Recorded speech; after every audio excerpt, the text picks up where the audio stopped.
নোয়াখালীতে কিছু নাই, তাও তারা বিভাগ চায়। কুমিল্লাতে সব আছে, শুধু খালি ব্রেন নাই। কুমিল্লাতে পুরান পাগলের বাত নাই, নতুন পাগলের আমদানি। পাবলিক ইউনিভার্সিটি, বিভাগীয় বোর্ড, পাবলিক টয়লেট থেকে শুরু করে সবকিছু আছে।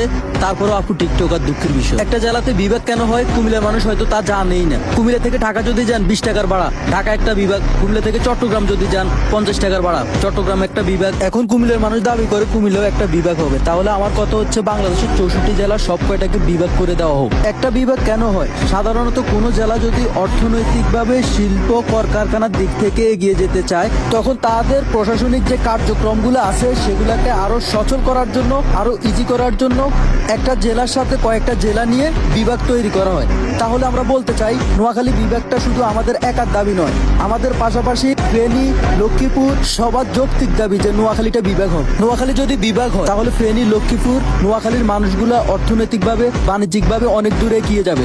আর আমরা যদি এগিয়ে যাই তাহলে দেশ এগিয়ে যাবে। আর দেশ যদি এগিয়ে যায় তাহলে তোমরা কুমিল্লার মানুষ যারা আসো তারা মিষ্টি আর রসমলাই বিক্রি করে খাওয়া লাগবে না। এই কারণে কই আপু কি আছে কি নাই এই অঙ্ক কইরো না।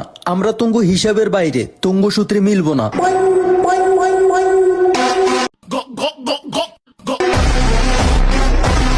নোয়াখালী নতুন একটা রাষ্ট্র গড়ে তুলবে, কুমিল্লা বিভাগে থাকবে না। তো কি ভাই হাতারা, মানে ভিডিওর পিছনে একটা কি ব্যাকগ্রাউন্ড অ্যাটিটিউড লাগাই আসাও, নিজেরে কি দাবি করে কিং, পুরা বাংলাদেশের কিং নোয়াখালী। তো আর কি কম, কিছু বলার নাই, আমাদের কুমিল্লা বলে কিছু নাই ভাই, তখনই আছে সব। আর দেখা যাবে ঈদের পরে কারা বিভাগ পায়, কারা যোগ্য। তো কি আছে, আমি নোয়াখালী কিছুই বুঝি না, মাথাটাই ধরে না। এই পাগলামি সাগলামি বাদ দে ভাই, কুমিল্লার লগে ভালো